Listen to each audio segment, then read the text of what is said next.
Good morning, Big Springs Camp. Good morning, Andy. It's another beautiful day in the Poconos. Hello, everyone. Welcome to the first episode of the Big Springs Life podcast. Quick introduction. Hello, my name's Andy. I'm the Assistant Program Director here at Resica Falls. This is my 8th summer. And with me here today are... I'm Colin. I'm the Archery Director here, and this is my 6th summer. And I'm Nick. I'm one of the Shooting Sports Directors here, and this is also my 6th summer. Quite exciting. So a little bit of an overview of what this podcast is. We've been here for a while, and personally I feel like summer camp as a thing, like, would you guys agree? Like, a lot of people have probably been to camp or like seen camp on like movies and TV shows. Yeah. Yeah. I like to think that like some people have experienced different kinds of summer camps, because scouting summer camps could be a lot different than like a sports like soccer camp or like a go to a park and like camp out for a night and then visit like day the day focuses camps. are different. Yeah, like scouting's different, but then even more, I feel like less people have experienced what it's like to be on camp staff. That's true. Yeah, there's almost an unintentional iron curtain over the camp staff life. Yeah, well, I wouldn't say Iron Curtain, but you get the idea. So what the goal of this podcast is kind of like shine a bit of light, let other people see what it's like to be on camp staff. A little bit of like what goes into planning, what goes into running, all that kind of stuff. So each time we do an episode, I'm kind of going to be main host. I'll be here every time. But each time we do an episode, we're going to bring in different people. Today we have 2 people from shooting sports, but maybe next time when we do something around lifeguards, bring in some aquatics people, some lifeguards. Yeah, get Ed in here. Yeah, Ed, Peter, Hunter, probably be seeing a lot of these people. But for just this first episode, after elaborating on that, kind of talk about our camp as a whole. So, Colin, you want to talk a little bit about Resica? So, me personally, my knowledge on Resica is when I started coming here in 2011 as a small child. I was 11. I did the Dan Beard project, or the program, which, if you don't know, is the first-year program for scouting. Was the first-year program. Well, it was the first-year program. Now it's has a different name under the Resica Rangers. And ever since then, I kind of came here every year. You do your merit badges. You take different little trips. You try out different activities around camp. And then turning around 13, 14, I was invited to try and be a CIT. And, moved up from there. You just kind of kept moving up the chain. Nick, what's yours? Yeah, pretty much the same experience. I started camping here in 2010. Started as a camper. Really liked it here. 2012, they needed volunteers, so I decided to volunteer for a few weeks. Really liked it. I must have impressed them, because I came back the next year. Took a few years off, came back again. And I've been rocking shooting sports ever since. This camp's pretty cool. It's got a lot of cool stuff. Yeah. Yeah. That's all I really got to say. Yeah, but just a little bit of background on it. We're a scout camp, Boy Scouts, formerly known as Boy Scouts, now Scouts BSA, adventuring, all that stuff. We're located in Poconos, the beautiful Pocono Mountains, hence the beautiful day in the Poconos. We're on 4,200 acres of pristine wilderness. It's a lot of fun. So we have all sorts of stuff. We have archery, as Colin's the director, shooting sports, typical other camping things, handicraft activities, arts and crafts, ecology, all sorts of fun stuff. Can't forget about that Scoutcraft program. And very different programs as well, like ATV, shop, which has like welding and metalworking, different stuff that like, you don't get to do in your average life sometimes. Yeah, even we have a STEM program. Yeah. STEM, which is pretty wild, high ropes courses, high adventure, high ground reservation, camp and all that kind of fun stuff. Panorama canoeing program, quite exciting. Going off what their kind of experiences, I started in 2009 as a camper. I started as CIT in 2012, quartermaster in dish room in 13, and then slowly working my way up through the civics program. But yeah. Oh, I guess I never really explained where I went. I'm a little bit of a different story compared to everybody else. I worked 2 years in the shop program teaching metalworking and welding, and then I was relocated to formerly Dan Beard, Resica Rangers, and then an archery position opened up, and I've been there since. Throughout the summer, we operate 7 weeks of program. We're currently on week 2, so we go from the last week of June, last full week of June until like usually the second week, full week of August. Yeah. Yeah, the last week of campers is the first full week of August. Yeah, so we got a lot of program each week. We average lower ends usually around 400, 500. I think this week we're hovering right around 450 campers. But next week we're go up to I think 805, 850. One of those combinations of numbers. So we get a lot of campers for average scout camps. We get a lot of people. So I believe we were going to kind of talk about the behind the scenes of the camp staff, and one of the big things is, a lot of people don't see what we put into before the camp actually even opens. About a month before camp usually opens, we have a select group of people. They'll come in and they'll do a lot of the grunt work. I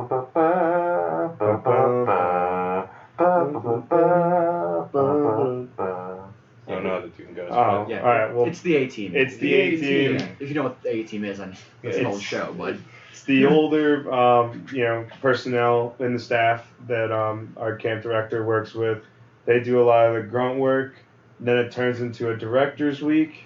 That's where all of the area leaders come together. We do a lot of team building, get a lot of projects done that the younger people can't do. And then it turns into a staff week, which is an all-out sprint to try and get the camp set up in one go. Oh, it gets even worse when it rains. If it's raining, it's Yeah. go time. Being in North, I guess I can say where our camp is because they can look it up. But Yeah. northeastern PA, we get a lot of rain during the summer. Right outside of East Stroudsburg, Pennsylvania. It does actually turn into a sprint to try and mow this place in one day when it rains almost every single day. Yep. That's some of the stuff you don't see is like the stories we have to make out of like mowing 4,200 acres and not 4,200 acres. Give or take a couple hundred acres. Yeah, give or take a couple hundred acres. 1,000 too. Yeah. For being on 4,200 acres, we use maybe like 10% of that actively. Yeah. We're relatively compact. Yeah, we use all of it. We just don't use all of it often. Well, most of it's hiking trails. Yeah. Not really the things you can access easily. Yeah, our main program for most scouting, like merit badges, for example, is only about a tenth of the land that the reservation has. But that's kind of the cool part is that there are like secret little nuggets of this reservation that you cannot find and explore or experience unless you explore. Yeah, you can find, you just gotta explore. Yeah. Yeah. We got a lot of different things. A lot of swimming holes, a lot of watering holes. Things that you don't necessarily know about. Like there's was it Turtle Island? Yeah, Turtle Island. Turtle That's Island. one most people know about. Chapel Pool. The Oxhorn Trail, that is one that has been told many times. And even with, like going up on like 8 years of, being here, never made it out to that side of the reservation. Yeah, there's even a campsite we have that probably most campers don't even know about. Big Trout. Big Trout. Yep. Is our one and only primitive campsite in the sense that there's no running water. Well, there is running water. It's just the river. Yeah, there's no running water, no pipes, no electricity. Very Are there tent secluded. platforms down there? There are no tent platforms. There are no tent actually. platforms. There's a lean-to down There's there. one single There's a lean-to down there. and a couple of picnic tables that definitely need repair. Yeah. That's kind We'll of get to like it. that. Well, that's Always also do. kind of like the scenic of it. The It's like charm of it, yeah. yeah, like what's with this abandoned campsite? What happened? Like Well, there's actually a ton of those because for those who don't know, a lot of scout reservations were typically made up of multiple sub-camps. Resica Falls is one. Some of you might be confused why we're referring to it as Resica Falls, but the title of the podcast is Big Springs Life. Big Springs, Camp Big Springs, was kind of like the main camp of it. It's the 1 week program. Then there was Firestone, yes, named after the tire company. They donated a lot of money to us. Thank you, Firestone. That was our high adventure program. Mm-hmm. And then there was the Bend, Great Bend, which was at the far end of camp. That was our 2 week program. Bend and Firestone closed down and then kind of got absorbed into Big Springs. Yep. Big sad. So if you go past Cope, on where Great Bend was located, there are a ton of abandoned campsites. Yep, little spots, little platforms you can see that have kind of been reclaimed by nature. even just the clearings in general from Mhm. where they cut down all the trees to make Yep. them the sites. Yeah, I'm trying to. We actually have a handy name. Oh, Yeah. this is Little terrible. fun fact: when the bend was a thing, the rifle range was actually where the two camps kind of split. Yeah. So the rifle range was kind of the center in between the bend and Big Springs. Yeah. So if you've ever been here, the campsites above the range, the ones that are still active, those were bend ones at some point. An easy way to tell them apart, which not a lot of campers know, or even staff knows really, is all the Big Springs campsites are named after Native American tribes, like Cherokee, Cayuga, Chinook, Navajo, Pueblo.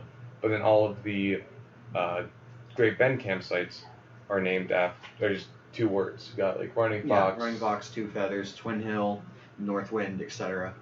But yeah, so it's a little fun fact not a lot of people know about. But then, so I think that's a good little introduction to our camp. We'll definitely be going over more. But for future episodes, I think next episode is going to be focusing a lot more on our preseason stuff. Because we mentioned earlier that we do a lot of work like 3 weeks, like a month before more staff showing up. But that's not at all where the work starts. The work starts as soon as our summer ends. We do our breakdown week, our staff trip, our banquet. We get admin. We get like a month off. And as soon as the school year starts, Right back on the grind. Right back on the grind. We're grinding out our theme. Oh, theme, that's something we should talk about in a bit. But yeah, get on the theme, get on the planning, recruiting for staff, recruiting for campers. But yeah, but on theme, topic of theme, what's our theme this year? Jurassic Falls. Jurassic Falls. Yes, dinosaurs. Dinos. I love And dinos. technically cavemen as well. Yeah. Yeah, it was. It started off, I think, a lot more going for Jurassic Park vibes. And then we just kind of ran into the problem that's like sometimes with getting the themes together, you kind of mash a couple things together to make the idea more full, right? So you can have one angle and you can have a second angle, right? It doesn't have to be one concrete thing all the time. Yeah, like last year we did Space Odyssey. Yep. Which was, does it involve space? Then get it in there. We had NASA. We had Star Wars, Star Star Wars. Trek. We had why am I blanking on his name? SpaceX, Tesla. Elon Musk. Yeah, Elon Musk was in one of our skits. It's so pretty good. much Elon Musk. Yeah. But yeah. So yeah, themes. It's a big part of the summer camp experience. That'll probably be its an entirely own episode. How we pick it, how we flesh it out. But it's definitely one of the main things that people see. We have a like 8-foot tall T-Rex skeleton, not an actual one. That's probably illegal. Like a plastic one. Well, it's also like a tiny T-Rex. Listen, if you bought the fossil, like you buy it. Enough money to buy a T-Rex fossil. Listen, we have all the money in the world. Yeah, we're pretty booge if you think about it. I mean, that's Pocono Springs down the road. Yeah. That's like kind of the interesting thing too, is that like we're not like the only camp around. There's a lot of camps around us. Not all of them are like BSA. Like everything else is like sporting camps. There's camps for different kind of lifestyles. Yeah, there's another scout camp nearby. It's the Scout Camp for Minzy Trails Council. Yep. We're affiliated with Cradle Liberty, based out of Philadelphia. But yeah, we've got Minzy Trails. We got Trexler up here, relatively close. Another scout camp. Yeah. There's Pocono Springs, which is like 5 minutes down the road, and that's a I refer to it as a rich kids camp because I don't know any other way to really refer to it as. Yeah, if you look at the place, it looks like a rich kids camp. Yeah, but so they're gonna, like, if you've watched The Parent Trap, like the Lindsay Lohan version, like it's pretty much that camp. It's like that, but like a little nicer. A little nicer. Well, like they had fencing at that camp, so Yeah. like, you know. And a golf course. So I mean, Yeah. But yeah, it's pretty fun. It's a great place up here. I definitely would have not have come back for 8 summers if I did not enjoy it. And I'm pretty sure Colin Nick would not have done it for 6 if it was not the same for them. So I guess you want to maybe hear our experience a little bit on camp staff. Yeah, sure. Yeah, why not? So, Nick, what do you think is like our big highlight on camp staff? I think it's the family portion of it, which is kind of weird to think like a bunch of people just come out of nowhere from different parts, and at the end of the day, you call them family. That's what's definitely kept me back because I had a weird time, like I never was in an area that like was my expertise. Like I didn't come back because it was like, oh man, I'm a top shot welder and I could split an arrow. It was like, oh, I get to see my buddies again. I get to be the behind the scenes and make an awesome program happen. What about you, Nick? Yeah, it's yeah, the good friends keep you coming back. The giving back to scouting as a whole keeps you coming back. There's a lot of things to keep you coming back. Myself personally, I'm in school to become a teacher, secondary education, so that's high school, and that fits in. This is actually working here is what really kind of sparked that with me, and that's a lot of people. I can't even keep track of how many people on our camp staff are teachers or in school to be teachers.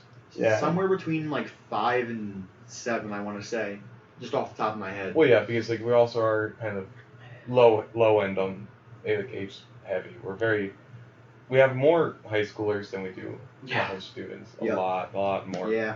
We definitely hit you with that teaching element and getting used to teaching right before you pick your college major. So you're definitely like, oh, hey, well, I know to do something. Kind of skews the numbers, I feel like. But yeah. But anyway, I think that does a good bit for the first episode. A good introduction for what we're going to be doing here on Big Springs Life podcast, and a good bit of introduction about our camp as a whole. And any closing thoughts you want to add before we close this out? Just hope you guys like the podcast. Keep coming back for more. Like, comment, subscribe, smash that like button. Yeah, smash it. Smash it. Smash it. Do a hard click, not right click, because that's not good. I'm gonna choose a big boy word. And I'm gonna say obliterate. Oh, obliterate. Decimate. Yeah. Decimate makes it like a tenth of its former self. I want it gone. Yeah. No. Ooh, I use Thanos snap it. Yeah, yeah, there you go. All things perfect. Like as they should be. But yeah, but again, thank you all for watching, and until next time.